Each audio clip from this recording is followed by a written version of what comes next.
If no one's laughing, can you just adjust those? Can I just blame it on the sound? I'm going to blame it on the sound guy for sure. Thanks for being here. I came over to the United States about 3 weeks ago. A good friend of mine said, hey, you want to do some stand-up while you're here? I said, 100%. He goes, the Phoenix Clubhouse is the place to go. He goes, there's heaps of comics there. So I hope you guys are ready for a 10-minute break. And I came all the way from Australia for this gig. Can you understand the accent okay? Yeah, the first gig I went to, I just looked out at people and they just kept saying, what are you saying? What do you do? I'm glad you're here, though. Do you know, before I get started, I'll tell you a little bit. About 3 years ago, I got involved in stand-up comedy back in Melbourne, Australia. I was at a room very similar to this. I was sitting at the back, and I watched about 6 different comedians get up and do 5 minutes each and get no laughs. And I thought, I could do that. So if I come back here next week and see guitar players telling jokes, I'll be really offended. I'm glad you're here. It's nerve-wracking doing stand-up comedy. It's nerve-wracking in Melbourne, let alone the United States, because over here, well, in Melbourne, if you offend some with a joke, they just don't laugh. Before I came tonight, my housemate goes, hey, don't forget, if you offend someone in Oregon, everyone carries a pistol. So please don't take it personally. I said that at a place a couple of nights ago, and the guy started yelling at me about gun control in Australia, and I kind of was on his side. He said to me, dude, I can't believe you didn't fight for your gun rights. He goes, I can't believe you didn't put up a fight. I go, in fairness, before we start this conversation, can I just let you know I was 9 when it happened? I didn't have any say. Otherwise, I would have fought harder. Now I've just been left with a fork, and if anyone offends me, I have to chase them.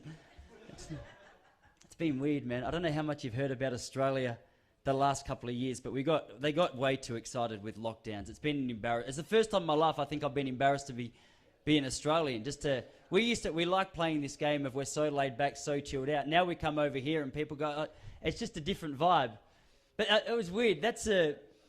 I knew it was a tough kind of situation for me because the last couple of years, the most exciting thing in my life because of lockdown was my dad got remarried. Yeah, Mum was spewing. She thought things were going really well, but Dad's really happy. My new stepmom's great, but she's taken the role so seriously. I'm 35, so it's strange to have a stepmom. Before we came over here, my wife, my little boy, we went down to visit my dad, his new wife at their house, and just before lunch finished, Jen, her name is, she pulled me aside. She goes, Tyson, look, I know it's strange, darling, that Dad's remarried, you're 35, but I want you to know how seriously I take this role of being your stepmom. She goes, from now on, whenever I tell my friends about you, I just refer to you as my son. And I said, Jen, that's very forward, but I appreciate it. She said, would you ever consider just referring to me as Mum when you speak to your friends? And I said, Jen, we're the same age. Do you know what I mean? We went to the same high school. I kissed her in year 9. It's a weird situation. It's very funny. One thing I've noticed in the States, and feel free, don't be too harsh with your critique, but a lot of people around here have confused me as a gay man, which is fine. I take it to mean I'm quite stylish. But I'm not 100%. I caught up with a bloke a couple of nights ago, and we were halfway through a drink, and he said to me, we got talking about stand-up comedy. He goes, oh, you like the stand-up comedy scene, do you? I said, I do, I love it. He goes, actually, I run a stand-up comedy night specifically for gay guys in Ashland. And if you want to come, I'll save you a spot. And that was kind of my response. I said, dude, what was it about me that made you think I was gay? And he goes, man, we met on Grindr. And you just gave me a blowjob. No, he said, I didn't want to say that because Emma's in the room. It's not a blowjob if you just lick it, is it? Do you know? That's how we say hello in Australia.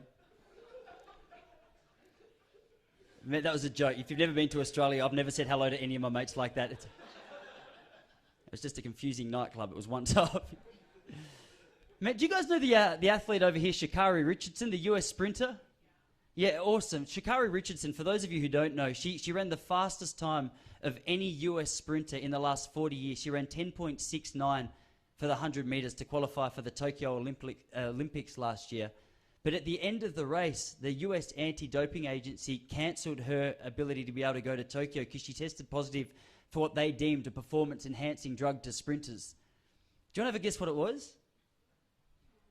It's marijuana. I know, that's what I thought. They called it performance enhancing, said she can't go. I'm not sure about you. I've actually only ever tried marijuana once. And the one time I tried it, it took me 9 minutes to walk from my kitchen to my bathroom. So I did some simple maths, that's right. I did some simple maths. If she was sober, she would have run 3.4 seconds for the distance. It's fun. I'm not sure if you're allowed to say stuff like this over here, but I thought the performance-enhancing drug that no one likes to talk about, I think the best performance-enhancing drug is just not being a white guy. Don't you agree? Is that true? People don't like it when I say that, but I've never seen an athlete stand next to Usain Bolt who's white and think, this is going to be a good race. Oh, man. What else did I have to tell you? I've got one more for you. I forgot my. I'll tell you one more thing, then I get out of here. The last 6 years, my wife and I, we'd been looking after a little Ugandan kid called Jeffrey Kaiwallabai through Compassion is the agency. We just give $60 a month to help him get through what's a difficult time in difficult territory over in Uganda.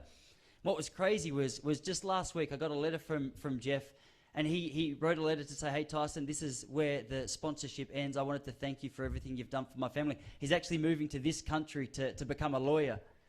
And I thought, how incredible is that? Like, what a contribution that fella. He asked me a question in his letter, though. He said, Tyce, how can I possibly thank you for the support you've given me over the last couple of years? And I hesitated, but I wrote back to him. I said, Jeff, could you just pay me back?